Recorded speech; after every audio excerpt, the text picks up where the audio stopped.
Good morning students and my dear friends, today is 18th of October 2023 Wednesday। Lecture start करने से पहले अगर आपको बिजनेस स्टैंडर्ड और मिंट की पीडीएफ चाहिए तो आप इनकी रिस्पेक्टिव वेबसाइट्स पर लॉगिन कर सकते हैं। इसके अलावा आप मुझे अदर सोशल मीडिया प्लेटफॉर्म्स पर भी ज्वाइन कर सकते हैं। टेलीग्राम चैनल पर आपको डेली इकोनॉमिक टाइम्स, मिंट और बिजनेस स्टैंडर्ड की न्यूज़ हेडलाइंस की सेपरेट नोटिफिकेशन भी मिल जाती है। इसके अलावा इसी टेलीग्राम चैनल पर फाइनेंशियल एक्सप्रेस की फ्री पीडीएफ भी डेली अपलोड होती है। इसके अलावा इंस्टाग्राम पर आपको डेली एमसीक्यू भी मिल जाते हैं।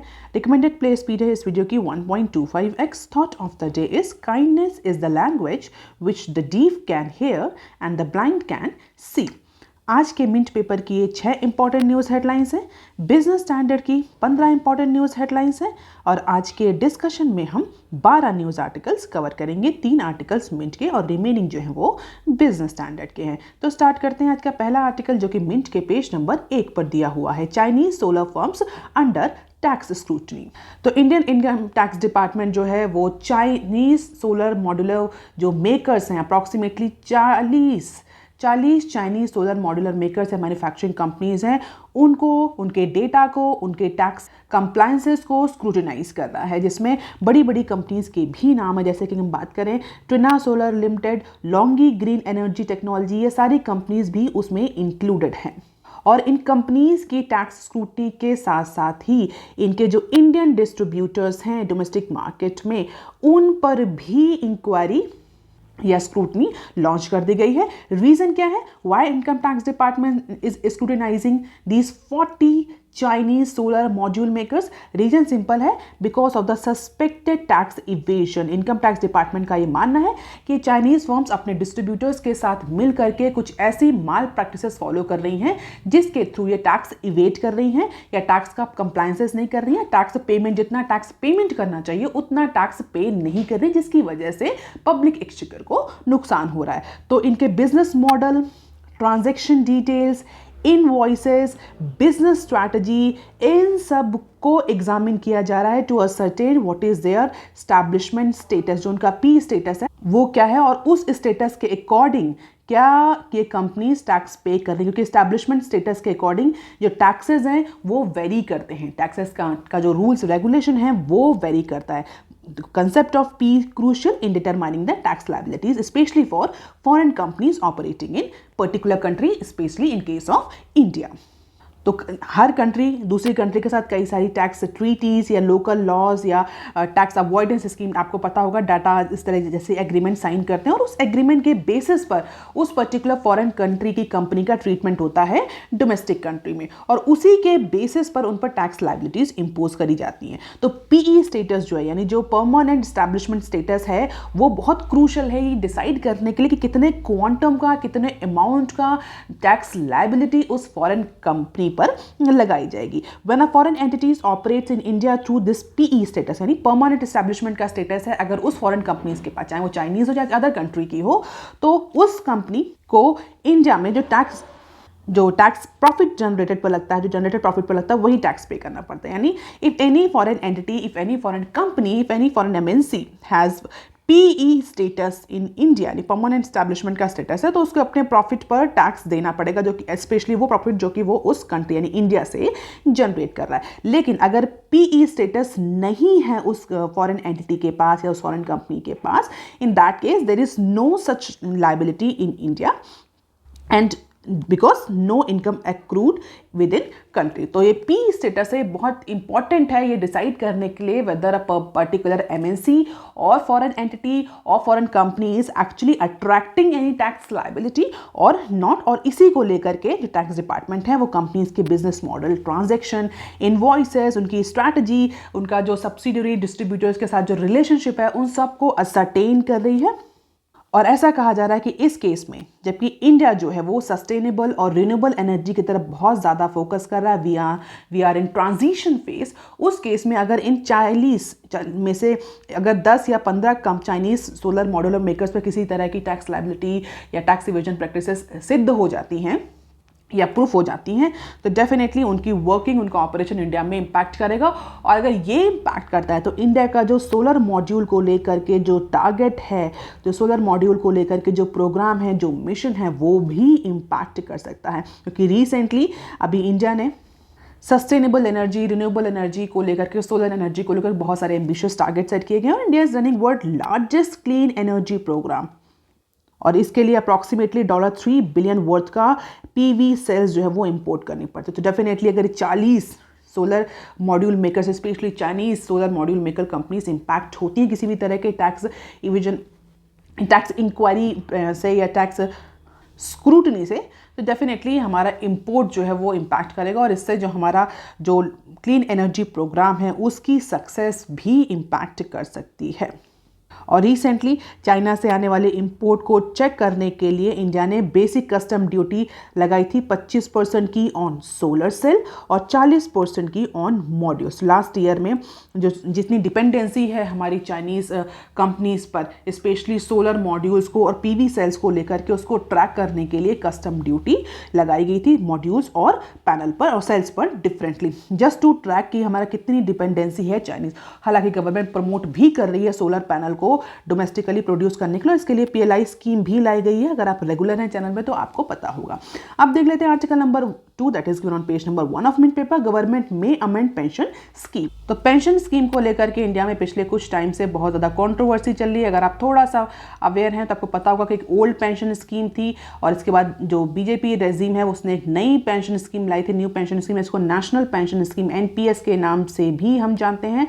हालांकि इस पर्टिकुलर नई स्कीम में जो मार्केट एक्सपोजर है डिपॉजिट्स का वो इंक्रीज हो गया था और कई स्टेट्स में हमें इस एनपीएस का अपोजिशन भी देखने को मिला था। अगर हम पॉलिटिकल डोमेन की बात करें तो कई सारी जो पार्टीज हैं उन्होंने प्रॉमिस भी किया है कि अगर वो वापस से पावर में आती हैं, वापस से रिजीम में आती हैं, तो वो जो ओल्ड पेंशन स्कीम है उसकी बहाली कर देंगी। हालांकि हम उस पॉलिटिकल कंट्रोवर्सी में अभी नहीं जा रहे हैं। न्यूज़ क्या है? न्यूज़ ये है कि जो यूनियन गवर्नमेंट है वो probably national payments pension scheme यानी एनपीएस को अमेंड कर सकती है by the end of this year. अब क्वेश्चन ये उठता है किस तरह का अमेंडमेंट कर सकती है, क्योंकि अभी हमने डिस्कस है कि जो नई पेंशन स्कीम आई है, जो नेशनल पेंशन स्कीम है, इसमें मार्केट एक्सपोजर बहुत ज़्यादा इंक्रीज करेगा। जो भी पेंशन का अमाउंट है वो मार्केट रिटर्न्स पर या मार्केट रिस्क पर डिपेंड करेगा। तो इसी की वजह से कई स्टेट्स में हमें इसका अपोजिशन देखने को मिला था। तो अब यूनियन गवर्नमेंट क्या कर रही है, इसी रिस्क को जो कि मेन एक्चुअली प्रॉब्लम है जिसको लेकर के अपोजिशन गवर्नमेंट को देखने को मिल रहा है, इसी रिस्क को थोड़ा मेंटेन करने की कोशिश कर रही है और गवर्नमेंट चाह रही है कि इस बार अमेंडमेंट ऐसा लाया जाए कि एटलीस्ट एम्प्लॉय को उनकी जो लास्ट सैलरी जो ड्रॉ होती है उसका 40 to 45% जो है वो उन्हें एज अ पेंशन मिलता है। तो रिसेंटली एक हाई लेवल पैनल था वो फॉर्म किया गया था और उसने अपनी कुछ रिकमेंडेशन दी है नेशनल पेमेंट स्कीम को लेकर के और उन्हीं रिकमेंडेशन के बेसिस पर यूनियन गवर्नमेंट जो है वो नेशनल पेंशन स्कीम में कुछ चेंजेस ला सकती है in order to ensure that the retired employ gets at least 40 to 45% of their last drawn salary. और गवर्नमेंट नहीं चाहती, स्पेशली अगर हम देखें तो गवर्नमेंट नहीं चाहती कि अपकमिंग इलेक्शन में इस पेंशन स्कीम को पॉलिटिकली यूज किया जाए in order to polarise the matter, in order to polarise the voting bank. क्योंकि कई सारी, अभी हमने डिस्कस है, कई सारी अपोजिशन पार्टीज जो हैं वो ये कह रही कि अगर वो रिजीम में आती हैं तो वो ओल्ड पेंशन स्कीम ओपीएस को दोबारा से बहाल करेंगी। इसीलिए गवर्नमेंट जो सबसे मेजर प्रॉब्लम है नई पेंशन स्कीम में या नेशनल पेंशन स्कीम में, उसको रिमूव करना चाह रही है। जैसा कि हमने डिस्कस किया, मार्केट लिंक्ड पेंशन प्लान है जो कि 2004 में लॉन्च किया गया था। हालांकि इसके बाद से बहुत ज़्यादा अपोजिशन भी देखने को मिला था इस एनपीएस को लेकर के और कई स्टेट्स में वापस से पुरानी जो पेंशन स्कीम है वो भी बहाल कर दी गई है। अब इसके की पॉइंट क्या थे? जो ये नई मार्केट लिंक्ड पेंशन प्लान आया था, जो नेशनल पेंशन स्कीम जो एनपीएस आए थे, इसके की पॉइंट क्या थे? सबसे important, it is a market linked pension plan. इसका मतलब इसमें कोई बेसिक अमाउंट गारंटी नहीं, offer no such guaranteed base amount. Market return पर टोटली डिपेंड करेगा पेंशन का अमाउंट। दूसरा कि इसमें एम्प्लॉय कंट्रीब्यूशन भी था, 10% of their salary employs need to contribute into this pension fund. जबकि अगर हम ओल्ड पेंशन स्कीम की बात करें तो उसमें किसी भी तरह का एम्प्लॉय कंट्रीब्यूशन नहीं था, अनलाइक ईपीएफ। तो ये दो कंट्रोवर्शियल पॉइंट थे। फिलहाल फर्स्ट कंट्रोवर्शियल पॉइंट यानी मिनिमम गारंटी जो बेस अमाउंट है उस पर गवर्नमेंट कुछ अमेंडमेंट ला सकती है, ऐसा एक्सपर्ट का कहना है कि गवर्नमेंट आगे आने वाले जनरल इलेक्शन में किसी भी तरह का रिस्क नहीं लेना चाहती। और जो ऑफिसर्स इन्वॉल्व है, जो इंडिविजुअल्स इन्वॉल्व हैं इस पर्टिकुलर प्रोसेस में नई पेंशन स्कीम के अमेंडमेंट में, उनका ये कहना है कि probably minimum guarantee based amount में कुछ अमेंडमेंट किया जा सकता है। गवर्नमेंट कुछ अमाउंट इंश्योर कर सकती है कि एटलीस्ट 40 to 45% उनको मिले ही। इसके अलावा कॉन्ट्रीब्यूशन जो है, जो शेयर ऑफ कॉन्ट्रीब्यूशन है एम्प्लॉयर और एम्प्लॉयर का, एम्प्लॉयर है इन केस ऑफ गवर्नमेंट, उसमें भी कुछ चेंजेस किए जा सकते हैं। सो लेट अस सी कि क्या चेंजेस आते हैं। जब चेंजेस आएंगे तो हम इसको डिटेल में डिस्कस करेंगे। आप देख लेते हैं article number 3 that is given on page number 1 of Mint paper. Adani in talks to develop Sabang port in Indonesia. तो अडानी पोर्ट्स और special economic zone APSEZ is in talk with Indonesian government. Indonesian government से discussion या negotiation की stage में। किस बात को लेकर के डिस्कशन नेगोशिएशन हो रहा है? To strategically develop the vital Sabang port. तो जो सबांग पोर्ट है उसको डेवलप करने की बात करी जा रही है अडानी पोर्ट्स और SEZ मिल करके इंडोनेशियन गवर्नमेंट के साथ नेगोशिएट कर रहे हैं कि उनको सबांग पोर्ट को डेवलप करने दिया जाए। So the group which is also developing the Haifa port in Israel.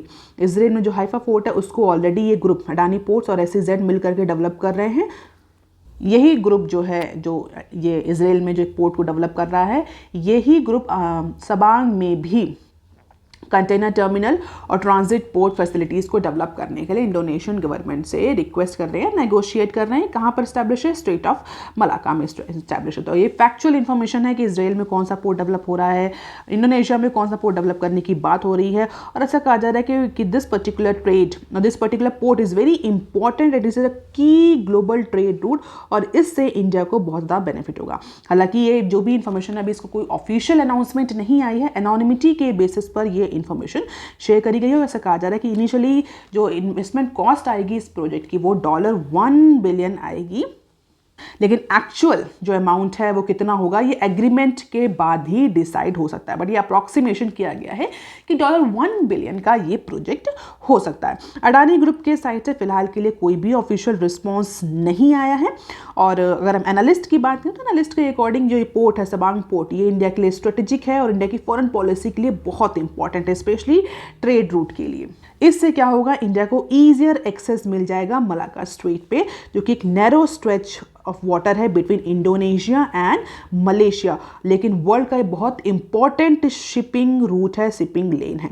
तो इंडोनेशिया और मलेशिया के बीच में स्ट्रेच ऑफ वाटर है, इसमें इंडिया को एक्सेस मिल जाएगा और डेफिनेटली इंडिया की फॉरेन पॉलिसी और स्ट्रेटेजिक इंपॉर्टेंस के लिए इस रूट का अपना अलग ही सिग्निफिकेंस है। और इसीलिए अडानी और SEZ साइमल्टेनियसली या कलेक्टिवली मिल करके इस पर्टिकुलर पोर्ट को डेवलप करने की बात करें। लेट अस सी कि इसमें कितना एग्रीमेंट आगे होता है। अब देख लेते हैं बिजनेस स्टैंडर्ड के आर्टिकल। पहला आर्टिकल जो कि पेज नंबर 1 पर दिया हुआ है, India arms of 1000 MNC asked to pay GST on expat salary. Recently GST के इन्वेस्टिगेशन, इंक्वायरीज और कई सारे नोटिस के केस हम डिस्कस करते हुए हैं। कभी गेमिंग फर्म्स को नोटिस भेजे जा रहे हैं, कभी किसी कंपनी को, और हम लगातार उस न्यूज़ को कवर करते हैं। इस बार जो GST अथॉरिटी है उसने किस पर्टिकुलर सेक्टर को कवर किया, किस पर्टिकुलर सेक्टर में इंक्वायरी है, किस पर्टिकुलर सेक्टर को शो कॉज नोटिस दिए हैं, वो न्यूज़ हम यहाँ पर कवर करते हैं। तो Indian arms of around 1000 multinational यानी जो MNCs हैं, उनकी जो इंडियन आर्म्स हैं, इंडियन सब्सिडरीज हैं, उन्होंने recently tax demand notice receive किया है। किससे रिसीव किया?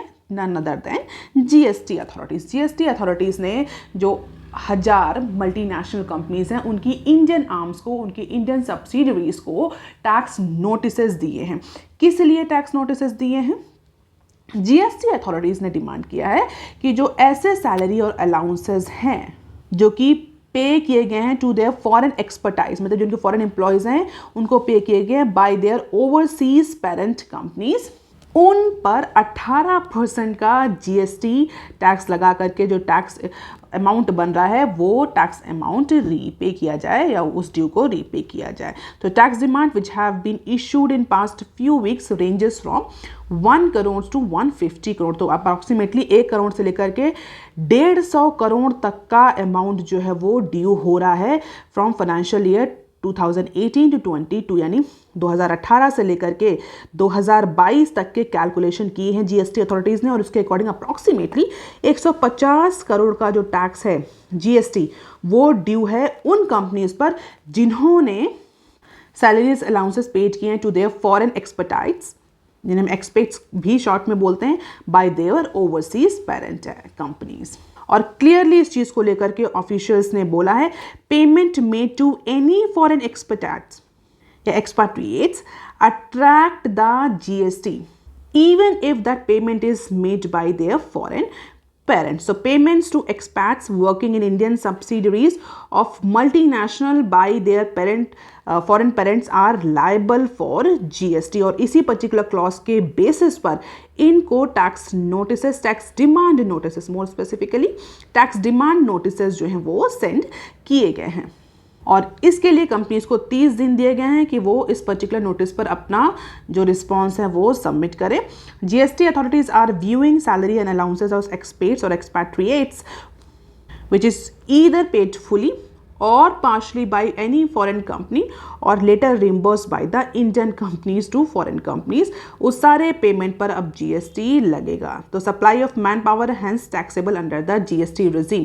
तो होता क्या है जनरली कि इनिशियली जो फॉरेन एक्सपैट्स हैं या जो फॉरेन एक्सपैट्रिएट्स हैं, इनको पेरेंट कंपनी पे कर देती है। इसके बाद जो उनकी इंडियन सब्सिडरी होती है वो बाद में रीइंबर्समेंट करती है पेरेंट कंपनी को। तो उसी को लेकर के जीएसटी अथॉरिटीज ने कहा नहीं भैया ऐसे नहीं चलेगा, you have to pay GST on supply of manpower also। आप इससे भाग नहीं सकते। So this is the tax conundrum।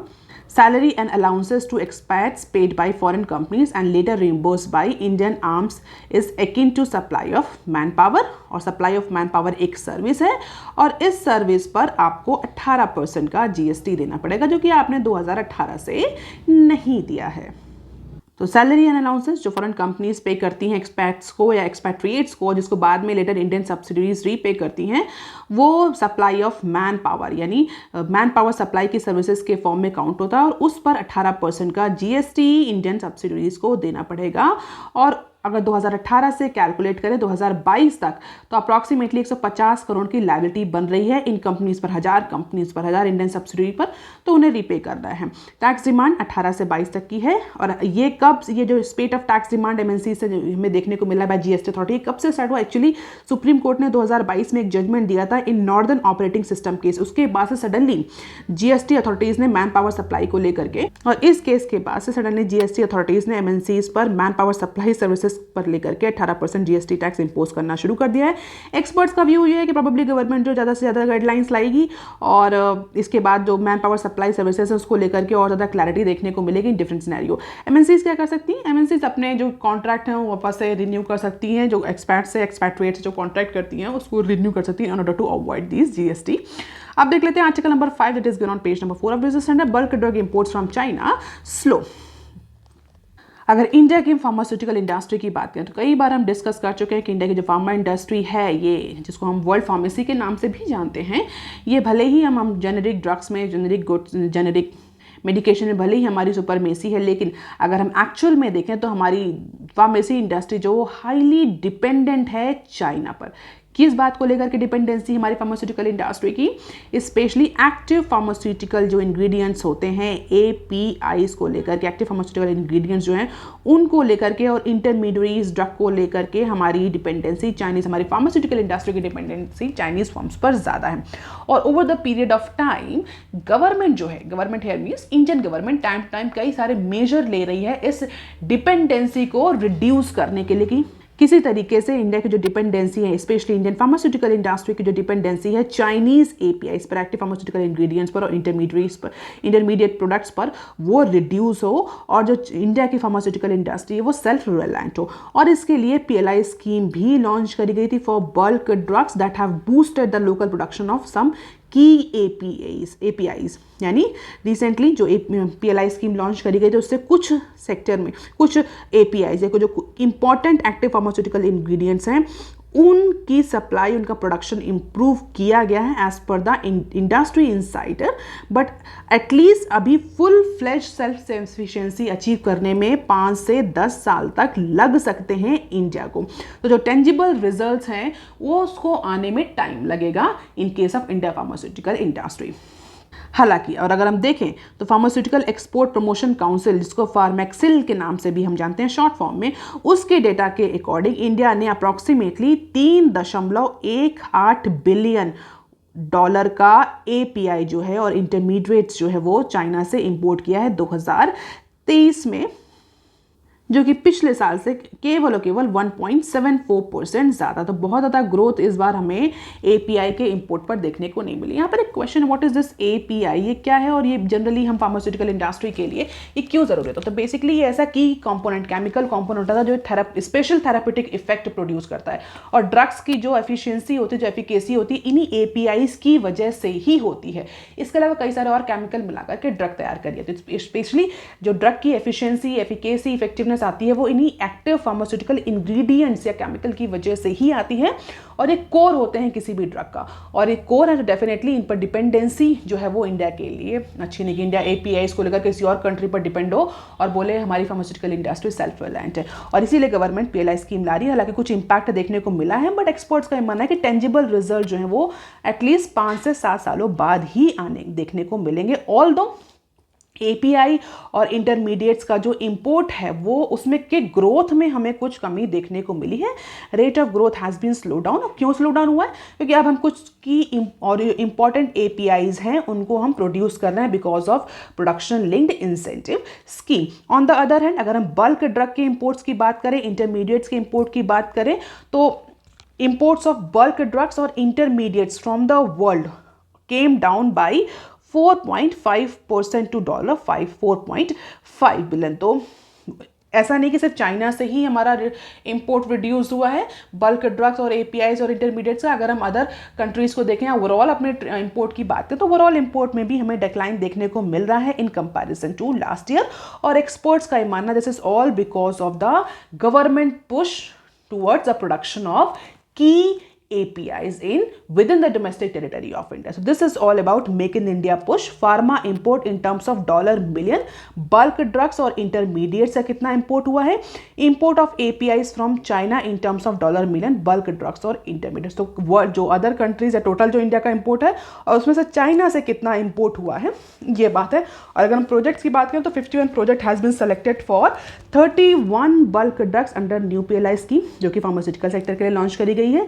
22 projects with processing capacity of more than 33 KTons has already been approved and this is in terms of percentage change। और हम देख सकते हैं कि नेगेटिव हमें देखने को मिल रहा है। इट मीन्स कहीं ना कहीं जो ग्रोथ रेट है वो स्लो डाउन हो रहा है। पहले डबल डिजिट में था, इस बार सिंगल डिजिट में हो रहा है।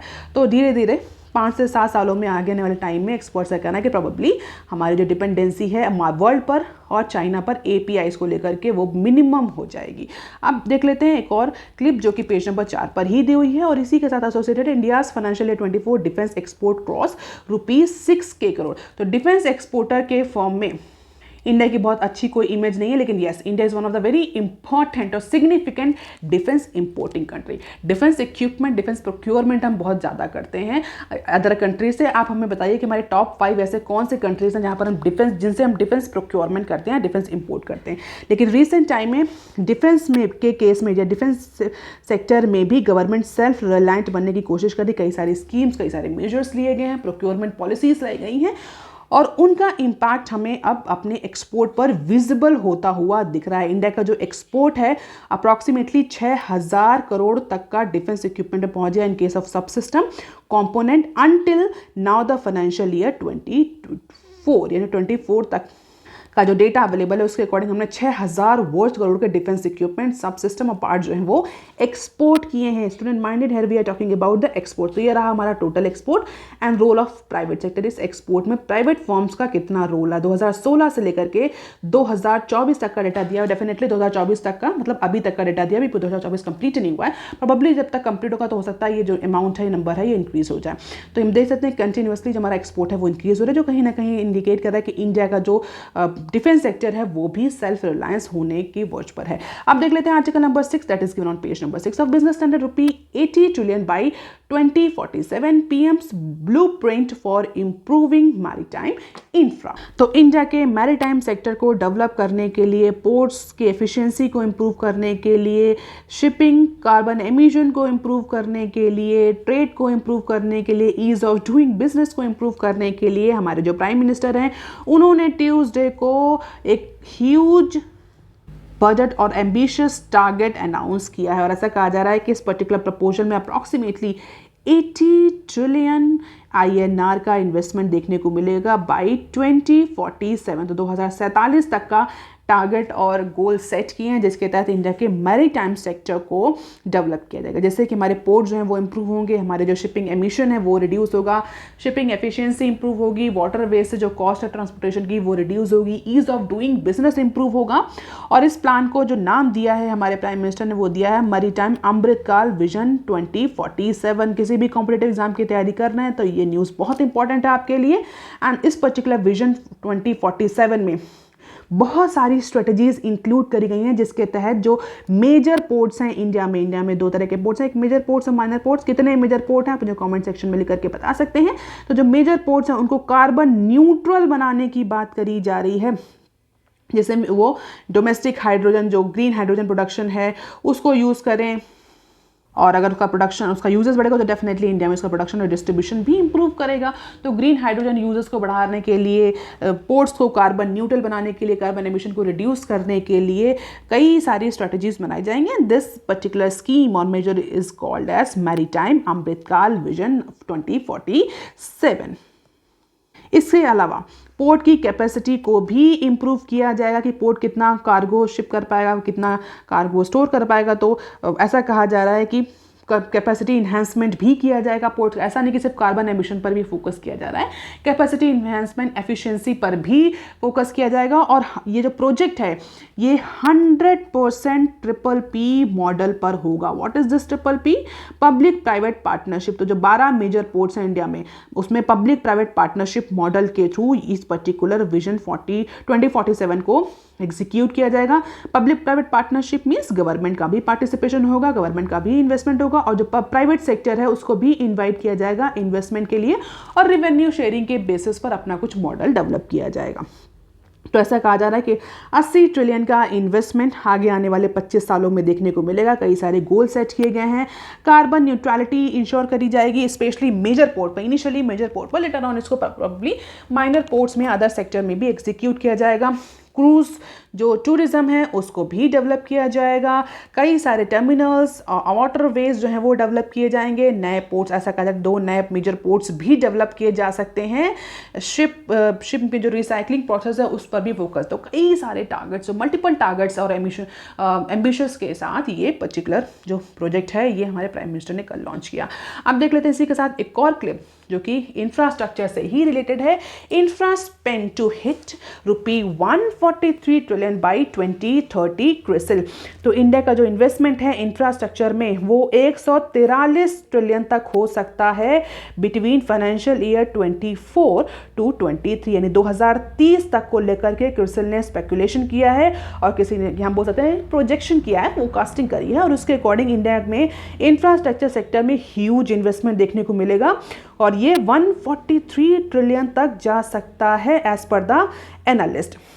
और ये पिछले जो इन्वेस्टमेंट रहे हैं पास्ट 7 फाइनेंशियल ईयर्स में उसका डबल है। पिछले पास्ट 7 ईयर में फाइनेंशियल ईयर में कितना इन्वेस्टमेंट देखने को मिला? अप्रॉक्सीमेटली $67 ट्रिलियन का इन्वेस्टमेंट हमें पास्ट 7 फाइनेंशियल ईयर्स में देखने को मिला। तो उसका जस्ट डबल इन्वेस्टमेंट है as per this rating agency. और ये कब बोला क्रिसिल ने? एक रिसेंटली इंफ्रास्ट्रक्चर कॉन्क्लेव चल रहा है 2023 न्यू दिल्ली में, वहाँ पर क्रिसिल के मैनेजिंग डायरेक्टर ने ये अपनी फोरकास्टिंग करी है। This is the investment scenario in India. Road, railways, urban infra, other infra, energy, transport में कितना कितना इन्वेस्टमेंट देखने को मिलेगा। सबसे ज़्यादा इन्वेस्टमेंट, जैसा कि हम डिस्कस कर चुके हैं, एनर्जी सेक्टर, क्योंकि we are in transition phase. अब देख लेते हैं some short news articles from Business Standard. IT sector jobs वो में पुल डाउन कंज्यूमर डिमांड, ये पेज नंबर 1 पर न्यूज़ दी हुई है। और ऐसा कहा जा रहा है कि जिस तरीके से IT कंपनी में हमें हेड काउंट में रिडक्शन देखने को मिल रहा है, जिस तरीके से एट्रिशन रेट है यानी एम्प्लॉय टर्नओवर रेट है, जिस तरीके से सैलरी इंक्रीमेंट जो है वो रिड्यूस किए गए हैं, उन सब की वजह से बड़ी बड़ी कंपनीज में ये सिनेरियो देखने को मिला, चाहे वो TCS हो, इन्फोसिस हो, SCL हो। और जिस तरीके से ये सिनेरियो हमें IT सेक्टर में देखने को मिल रहा है, definitely it could negatively impact the overall consumer demand in India. IT sector जो कि इंडिया का लार्जेस्ट एम्प्लॉयर है कॉर्पोरेट सेक्टर में, accounting for nearly 1/3 of salary and wages of listed companies in financial year 23। और उसमें अगर ये कमी देखने को मिले, यानी उसके हेड काउंट कम हो रहे हैं, सैलरी इंक्रीमेंट्स कम हो रहे हैं, तो डेफिनेटली इसका इम्पैक्ट हमें अदर सेक्टर पर भी देखने को मिलेगा। And historically there is a strong positive correlation है between the growth of compensation in IT sector and growth of private final consumption expenditure. तो आईटी सेक्टर में जितना सैलरी में ग्रोथ, हम सिंपल फॉर्म में बताऊँ, जितना सैलरी में ग्रोथ देखने को मिलती है उसी तरीके से इंडिया में कंजप्शन प्रमोट होता है, क्योंकि आईटी सेक्टर एक लार्जेस्ट एम्प्लॉयर है। और अगर आईटी सेक्टर में सैलरी इंसेंटिव्स कम हो रहे हैं तो वो सीधे सीधे हमारे कंजप्शन पैटर्न को इम्पैक्ट करेगा, ऐसा एनालिस्ट का मानना है। तो आगे आने वाले टाइम में हमें कंजप्शन एक्सपेंडिचर या प्राइवेट फाइनल कंजप्शन एक्सपेंडिचर, जिसको PFCE के नाम से जानते हैं इकॉनमी, उसमें भी चेंज देखने को मिलेगा। और सीधा रीजन है कि आईटी सेक्टर में जॉब की कमी आ रही है, इंसेंटिव्स कम हो रहे हैं, सैलरी कट डाउन देखने को मिल रहा है, हेड कट डाउन देखने को मिल रहे हैं। अब देख लेते हैं next clip, CCI bring draft leniency plus rules for cartels. हमने रिसेंटली कार्टल फॉर्मेशन से रिलेटेड न्यूज़ कवर कर दी, जहाँ पर मैं डिस्कस किया था कि एक लीनियंसी प्लस रूल, कार्टल जो प्लस रूल लाया है CCI ने, जहाँ पर CCI ने बोला है कि ऐसी कोई भी कंपनी, ऐसा कोई भी कॉम्पिटिटर या कंपनी या फर्म जो कार्टल की इंफॉर्मेशन देगी उसको पेनल्टी प्रोसेस से उसको हम लीनियंट कर देंगे, उसको फ्री कर देंगे, उस पर कम पेनल्टी लगाई जाएगी। तो उसी को लेकर के कॉम्पिटिशन कमीशन ऑफ इंडिया ने इन्वाइट किया है स्टेक होल्डर को। किस लिए इन्वाइट किया है? इसी लीनियंसी प्लस रूल पर अपने कमेंट देने के लिए, which incentivise companies already under investigation for one cartel to report other cartel. तो ऐसी कोई कंपनी जो कि कार्टल्स की रिपोर्ट या कार्टल की इंफॉर्मेशन CCI को देता है। कार्टल क्या होता है? जहां पर ग्रुप ऑफ कंपनी, कई सारी कंपनीज, एक कंपनी, दो कंपनी, तीन कंपनीज मिल करके इंडस्ट्री में प्राइस डिक्टेट करती हैं। वो डिसाइड कर लेती है कि उस पर्टिकुलर प्रोडक्ट को उसके प्राइस से नीचे नहीं देंगी। इससे क्या होता है? बेसिकली वो एक ऑटोनॉमी क्रिएट करने की कोशिश या एक मोनोपोली क्रिएट करने की कोशिश करते हैं। दे डिक्टेट द प्राइस, और इससे इवेंचुअली नुकसान किसको होता है? डेफिनेटली कंज्यूमर को नुकसान होता है और इंडस्ट्री में कंपटीशन को नुकसान होता है। तो इसी कार्टल फॉर्मेशन को रोकने के लिए CCI ने लीनियंसी प्लस रूल आया है, और इसमें बोला गया कि अगर कोई भी कंपनी किसी कार्टल की इंफॉर्मेशन देती है तो उसको ऑलरेडी अगर उस पर कोई केस चल रहा है कार्टल को लेकर के, तो उसमें उसको जो पेनाल्टी, जो भी सजा दी जाएगी वो सजा कम कर दी जाएगी। ठीक है, तो इसी को लेकर के जो लीनियंसी प्लस रूल आया CCI ने, उस पर स्टेक होल्डर्स को इनवाइट किया गया है कि वो अपने कमेंट दें। तो लेट अस सी कि क्या कमेंट आते हैं और उसके बाद CCI क्या चेंज लाता है इस लीनियंसी प्लस रूल में। This news is very important. और हम बात करें अगर इंटरनेशनल सिनेरियो की, तो UK, US, सिंगापुर, ब्राज़ील जैसे कंट्रीज में ये लीनियंसी प्लस रूल जो है वो ऑलरेडी अडॉप्टेड है और सक्सेसफुली इंप्लीमेंटेड है। अब देख लेते हैं next clip, large players in steel cement indulge in cartelisation. Gadkari, तभी हमने कार्टलाइजेशन की बात करी, तो उसी को लेकर के जो हमारे national highway authority of India के जो कई सारे टेंडर हैं, जो डिटेल प्रोजेक्ट्स रिपोर्ट्स हैं वो फाइनलाइज नहीं हो पा रही। इंफ्रास्ट्रक्चर कई सारे प्रोजेक्ट्स हैं वो फाइनलाइज नहीं हो पा रहे हैं। रीजन बिहाइंड कि ये कहा जा रहा है कि कंपनीज ने कार्टल बना लिया है और वो प्राइस डिक्टेट कर रहे हैं, उससे नीचे के प्राइस ऑफर नहीं कर रहे हैं टेंडर प्रोसेस में, बिडिंग प्रोसेस में। तो उसी को लेकर के जो हमारे न्यू टेक्नोलॉजी अडॉप्शन पर, टेंडरिंग प्रोसेस पर, सब पर प्रॉब्लम आ रही है। तो जो नितिन गडकरी हैं, मिनिस्टर ऑफ रोड ट्रांसपोर्ट और हाईवेज, उनके अकॉर्डिंग जो NHAI के जो प्रोजेक्ट्स हैं, जो डिटेल प्रोजेक्ट रिपोर्ट प्रिपरेशन है, वो क्या कहते हैं नहीं रेडी हो पा रही है, because companies are not ready to accept new technology and they are for that they are forming the cartel. तो जब हमारे मिनिस्टर ये कार्टल की बात कर रहे हैं, तो डेफिनेटली आप इमेजिन कर सकते हैं कि एक्चुअल में कितना कार्टलाइजेशन प्रिवलेंट है, और that is why CCI is actually taking many measures to reduce this cartelization. अब देख लेते हैं next clip, IT moves High Court against tribunal for favoring LIC in ₹5K crore cases. So Life Insurance Corporation of India on Tuesday said that Income Tax Department or Income Tax authorities had filed an appeal in Bombay High Court. Bombay high court में appeal file करी गई है, किसके लिए? Against the income tax appellate tribunal, against the income tax appellate tribunal, जिसने भी recently decision दिया है to give the insurer relief in 2 tax dispute cases. तो 2 टैक्स डिस्प्यूट केसेस चल रहे थे, जिसका अमाउंट अप्रॉक्सीमेटली 4,993 करोड़ है। उस केस में LIC को रिलीफ दे दिया इस एपेलेट ट्रिब्यूनल ने। उसी को लेकर के जो इनकम टैक्स अथॉरिटीज़ हैं, अब वो हाई कोर्ट में अपना केस ले जा रही हैं, हाई कोर्ट में अपनी दरख्वास्त लगा रही हैं कि ये जो एपेलेट का जो डिसीजन आया है, this is not apt, this is not accurate, और इसी को लेकर के हाई कोर्ट में अब अपील फाइल करी है इनकम टैक्स डिपार्टमेंट ने। और ये इन्फॉर्मेशन किसने दी है? Life insurance corporation of India, LIC ने। LIC के अगेंस्ट ये 2 केस दो डिस्प्यूट केसेस चल रहे थे, जिसमें फ़िलहाल के लिए ट्रिब्यूनल ने तो इनके फेवर में वोट किया है, बट लेकिन अब उसको लेकर के जो टैक्स अथॉरिटीज़ हैं वो रेडी नहीं है, इसीलिए वो हाई कोर्ट गई हैं। So that is all for today students. Please like share and subscribe. Thank you. Have a nice